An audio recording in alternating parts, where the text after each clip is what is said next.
Lecture de l'Épître du bienheureux apôtre Pierre. Mes bien-aimés, ne faites qu'un dans la prière. Soyez compatissants, aimez-vous en frères.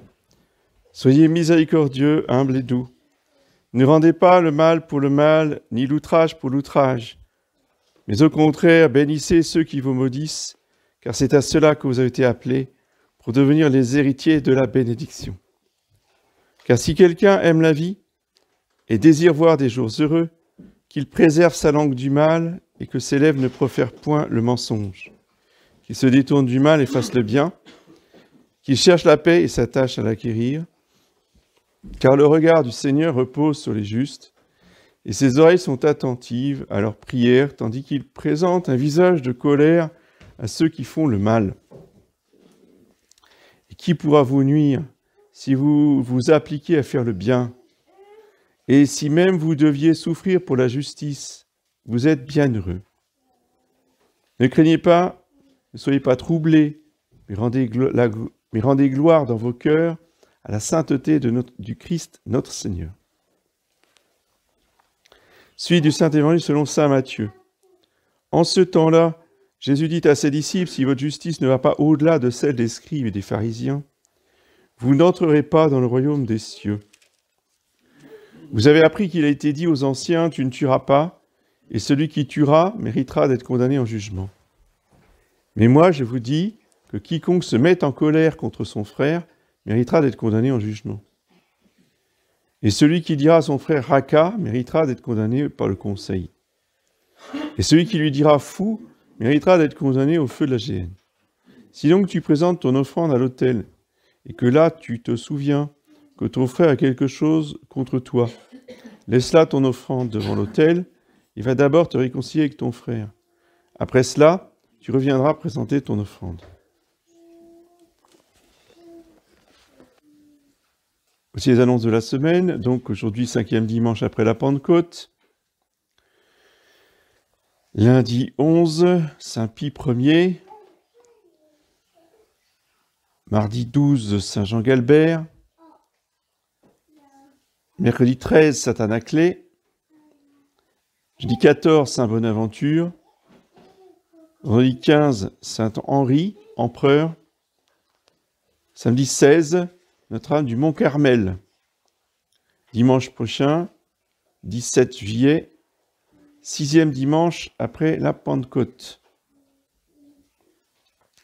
La messe aux horaires habituels, 9h, tous les jours, sauf vendredi, samedi à 11h.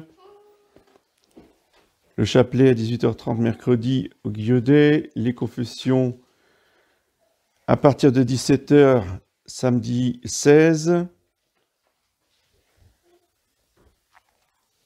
Et nous recommandons à vos prières tous les petits garçons qui vont commencer leur camp de la croisade eucharistique à partir de demain.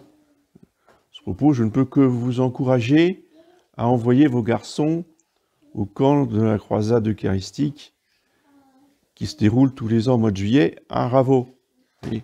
N'attendez pas qu'on fasse un camp de garçons ici. Voyez, ça, c'est leur méthode à eux, c'est pas mes méthodes à moi. Voyez, ça sert à rien de faire concurrence à un camp qui est excellent, qui fait du très bon travail avec des prêtres en nombre, avec des séminaristes. C'est très bien encadré, ils sont une trentaine d'enfants. Je veux dire, il y a toutes les conditions matérielles, les sœurs pour assurer la cuisine. Enfin, je veux dire, c'est idéal. Et en plus, c'est gratuit. La République vous paye le camp. Alors, qu'est-ce qu'on demande de plus? Si vous avez les allocations familiales, c'est gratuit pour vous. Alors, je ne vois pas pourquoi moi, je ferais payer un camp ici pour des garçons. Vous voyez, ça serait complètement stupide. Donc, profitons de ce qui existe, profitons de ce qui est bien, encourageons le bien. Justement, c'est tout à fait dans l'optique des textes d'aujourd'hui. Soutenons ce camp et envoyons nos enfants là-bas, vous en serez que les premiers bénéficiaires.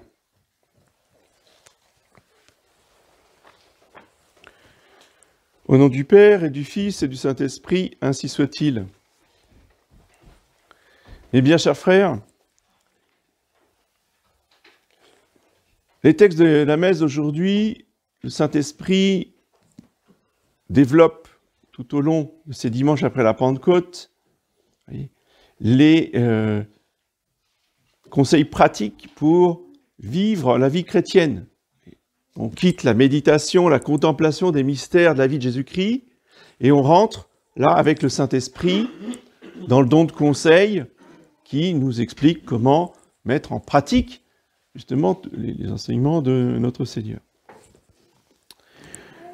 L'Évangile nous met en garde par ces paroles de Jésus qui nous dit « Si votre justice ne va pas au-delà de celle des scribes et des pharisiens, vous n'entrerez pas dans le royaume des cieux. » Je dirais que toute la prédication de notre Seigneur, enfin pas toute, mais une grande partie de la prédication de notre Seigneur s'acharne à lutter contre les scribes et les pharisiens. Ce sont ses ennemis depuis le début. Pourquoi? Parce que ce sont des hypocrites.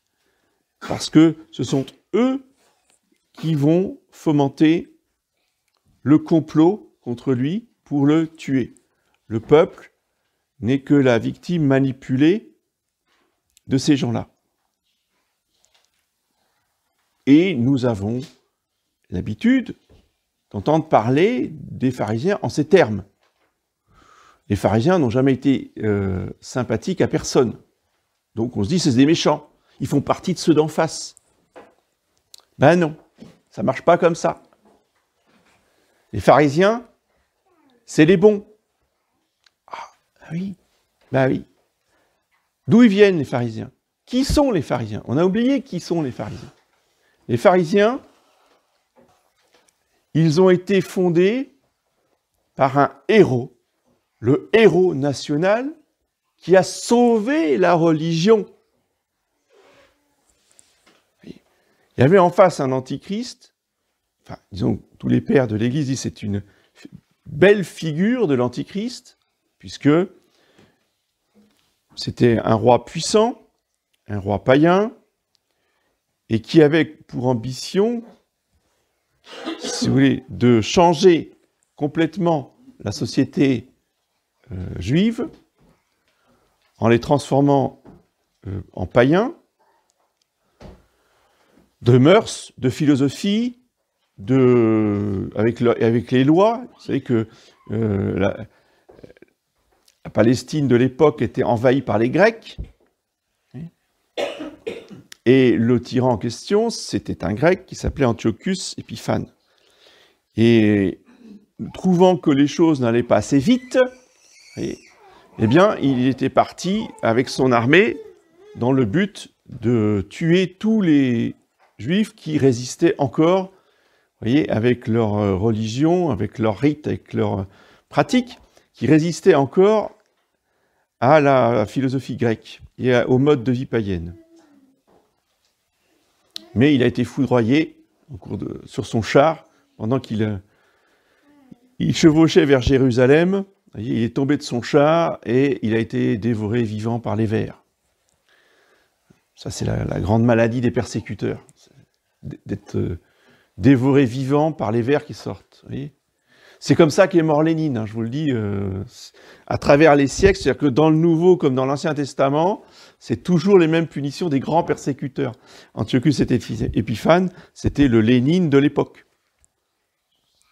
Même comportement, même mort. Et donc face à cette guerre que faisait Antiochus Épiphane, il y avait les frères Maccabées avec leur père,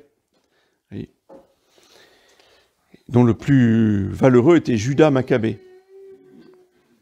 Les frères Maccabées, qui sont tous morts martyrs, hein, sous les yeux de leur mère, qui les encourageait à rester fidèles au vrai Dieu, et c'est elle la dernière qui a été martyrisée. Donc vous voyez qu'on n'est pas face à des gens quelconques. On a véritablement des martyrs, et ceux qui les suivaient étaient des héros. Et grâce à eux, eh bien, une fois qu'Antiochus Épiphane a été terrassé, évidemment, dans ces cas-là, l'armée se disperse, il n'y a plus d'attaque. ils ont pu reconstruire et revivre, et faire revivre la vraie religion, et à chasser l'esprit grec de la terre de Palestine.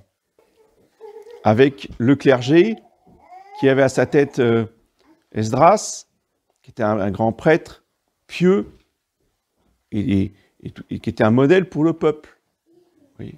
Donc, tout ce qu'il y a de bien. Ben, les pharisiens viennent de ces gens-là.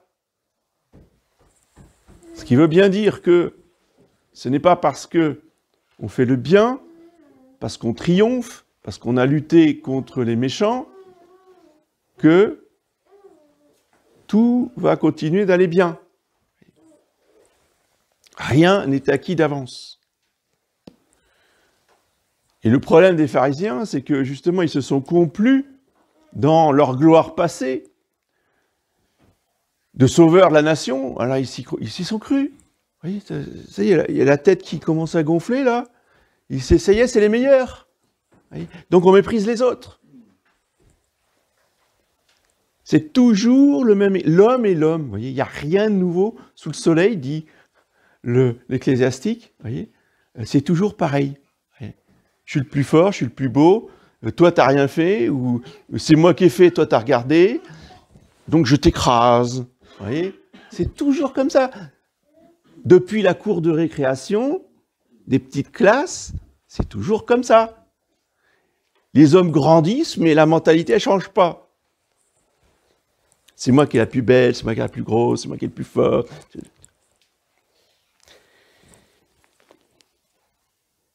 Ça, c'est l'homme.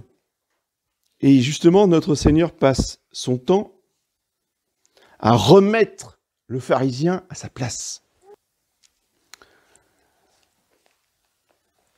Et Saint Pierre, le premier pape, le chef des apôtres, nous explique justement comment on doit pratiquer cette justice qui doit aller plus loin que celle des pharisiens.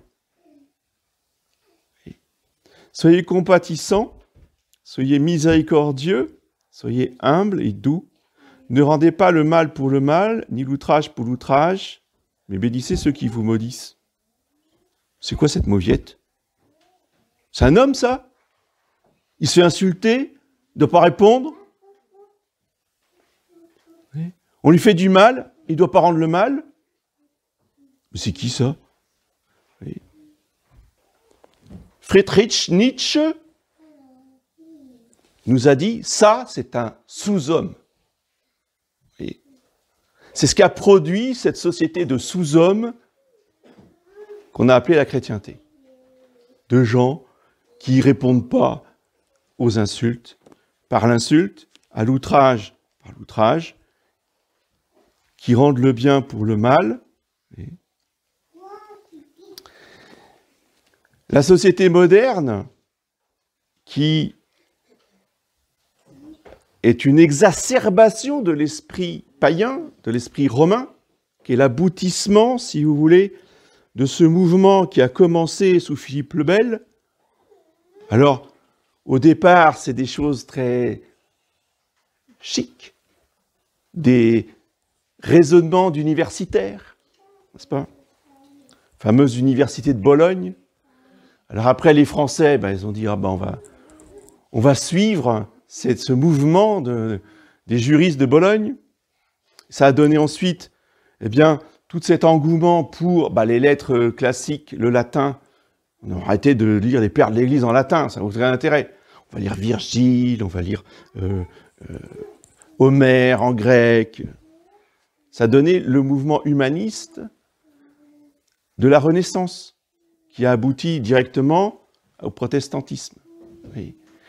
Et de cet engouement, de cet emballement pour les Grecs et les Romains païens, on en est arrivé, au niveau des lettres, au niveau du droit, au niveau de l'art, toute la Renaissance, c'est ça, y compris les papes. C'est-à-dire, vous allez à la chapelle Sixtine, un Christ qui fait du bodybuilding 3 fois par semaine dans les salles de muscu, c'était ça, pour eux, Jésus-Christ. du muscle. C'est toute une ambiance, c'est toute une époque.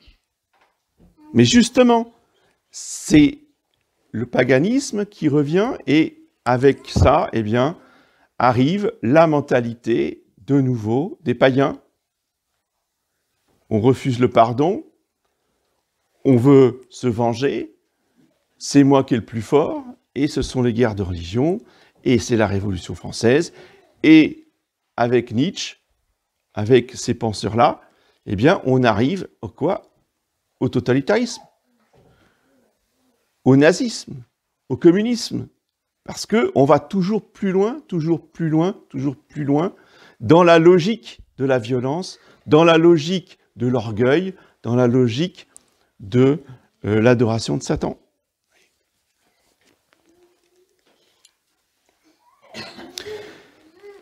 Il faut donc reprendre les choses à la racine telle que notre Seigneur Jésus-Christ nous le prêche dans l'Évangile et reprendre l'amour de la vertu, la vraie virilité, la vraie force. Je vous rappelle que vertu vient du latin virtus. Dans le mot virtus, il y a vir, l'homme, et vir, c'est la force aussi. Donc la vertu, c'est ça la vraie force. Et la vertu consiste justement à bénir ceux qui nous maudissent, car c'est à cela que nous avons été appelés pour devenir les héritiers de la bénédiction. Ceux qui maudissent, ceux qui rendent le mal pour le mal, eh bien, reçoivent la malédiction de Dieu.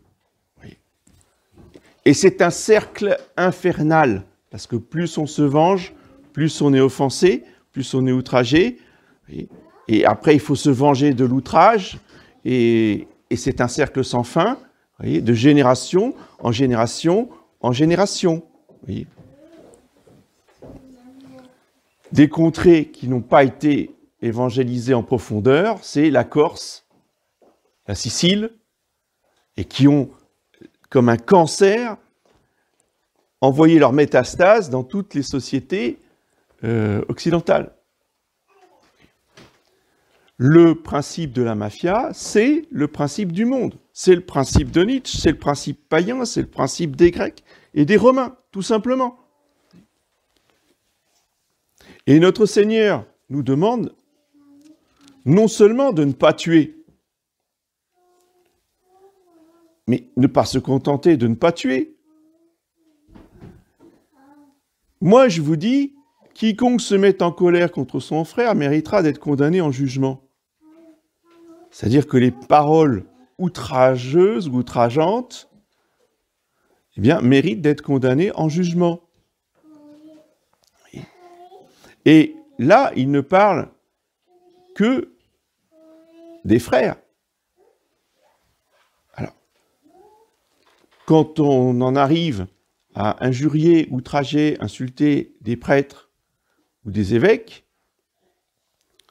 vous voyez, en faisant la distinction, hein, attention, on peut dénoncer des erreurs, ça c'est une chose, ça fait partie de la polémique chrétienne, de l'apologie, si vous voulez. Mais le fait de s'attaquer, d'outrager des personnes, c'est là où il y a un pas qu'il ne faut pas franchir et qu'on ne peut pas tolérer. Mais de même, dans l'autre sens, celui qui parle mal, justement ne tient pas sa langue, qui ne préserve pas sa langue du mal, et dont les lèvres profèrent le mensonge, subit exactement la même condamnation. C'est-à-dire que ça va dans les deux sens. Ce n'est pas uniquement l'outragé qui doit tout subir, sans rien dire. Il y a aussi celui qui a offensé, qui est condamné par le même Seigneur Jésus. Ça va dans les deux sens. Simplement, notre Seigneur nous exhorte à nous réconcilier avec nos frères. Si donc tu présentes ton offrande à l'autel et que là tu te souviens que ton frère a quelque chose contre toi, laisse là ton offrande et va d'abord te réconcilier avec ton frère.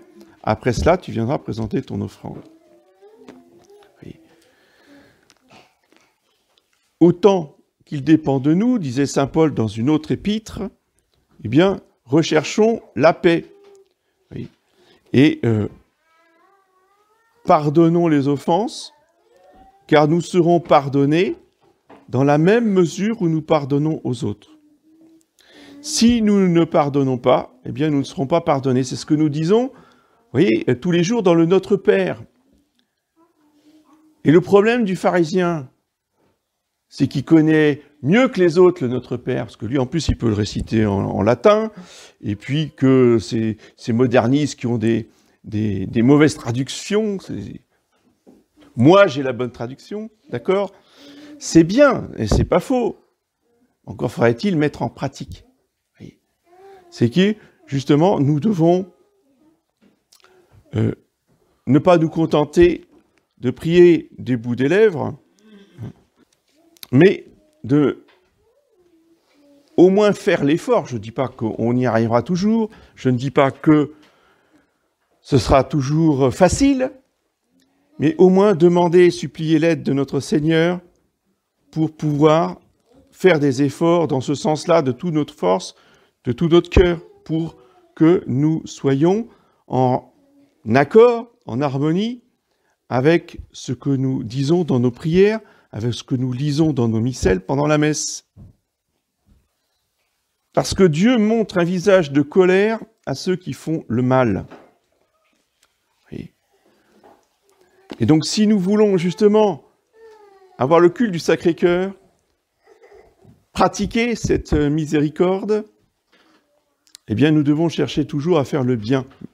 Même si nous n'y arrivons pas toujours, il doit y avoir cette volonté foncière de bienveillance envers le prochain. Oui. Très souvent, ce qui manque, c'est la bienveillance. C'est quoi la bienveillance? C'est vouloir du bien. Oui, et alors je fais tous mes efforts pour faire le bien, pour pratiquer la vertu, pour pratiquer la charité, et en retour, je reçois des injures, je reçois des outrages. Eh bien, même, dit Jésus, si vous deviez souffrir pour la justice, vous êtes bienheureux. Bienheureux ceux qui souffrent pour la justice. C'est ça le bonheur. Et ça, le monde ne peut pas le comprendre. Ce n'est pas l'esprit du monde. Donc si on ne quitte pas le monde, on ne pourra pas mettre en pratique les béatitudes du sermon de la montagne. Donc ne craignez pas ceux qui vous font souffrir, ne soyez pas troublés, mais rendez gloire dans vos cœurs à la sainteté du Christ notre Seigneur. Et cela, oui, ça demande beaucoup de force, beaucoup de courage, un grand renoncement à soi-même. L'humilité, c'est difficile, ça va contre notre nature. Et c'est cela qui est la vraie grandeur de l'homme. Ce n'est pas la vengeance, ce n'est pas la violence physique. Oui. Ça, tous les hommes pratiquent ça. Oui, je le sais, que tous les hommes pratiquent ça. Vous pratiquez ça. Oui. Mais ce n'est pas parce que nos contemporains ne sont même plus capables, je dirais, de réagir en quelque manière, que la réaction violente est une vertu. Oui. Que, justement, cette violence passée est une référence. Il suffit juste de réfléchir 2 minutes avec du bon sens. Si tous les hommes, dans le passé, fonctionnaient comme ça veut dire que ce n'est pas correct. Qu'on ne vienne pas me dire, c'est ça le modèle. Le problème, aujourd'hui, dans le problème de notre jeunesse, si vous voulez, c'est que parmi les stars de YouTube, comme je les appelle, hein, ceux qui prêchent au monde entier, sur Internet, alors leur référence, c'est justement ce monde païen, pour beaucoup. Et donc les jeunes disent, pour lutter contre ces francs-maçons et cet ordre mondial, donc, eh bien, il faut cultiver la virilité païenne. Ça, et on ne prêche pas, je n'entends pas, justement, cette prédication de l'Évangile qui prêche la douceur, l'humilité, le pardon des offenses. C'est un problème.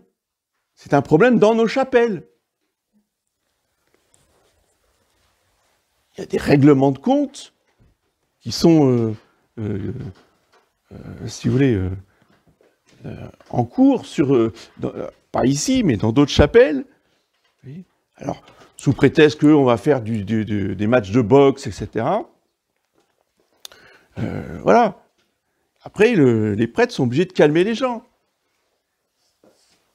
Il faut sortir de cette mentalité faussement ou ayant les apparences de la vertu selon le monde. Et ce n'est pas de la faiblesse, ce n'est pas de la lâcheté, c'est la vraie force de la vertu chrétienne, telle que nous l'enseigne notre Seigneur, Saint Pierre, Saint Paul et tous les apôtres.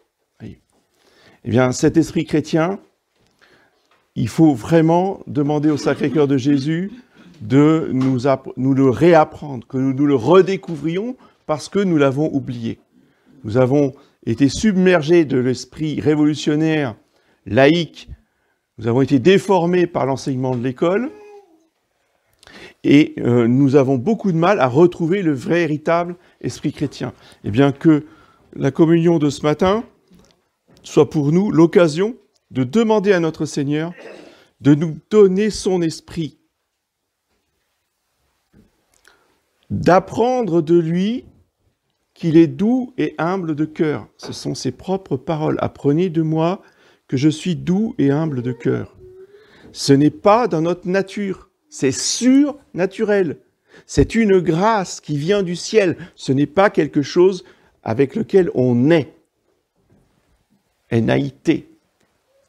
C'est quelque chose que l'on acquiert à force de travailler sur soi, de faire des efforts et de prier pour que notre Seigneur nous en donne la grâce. Au nom du Père,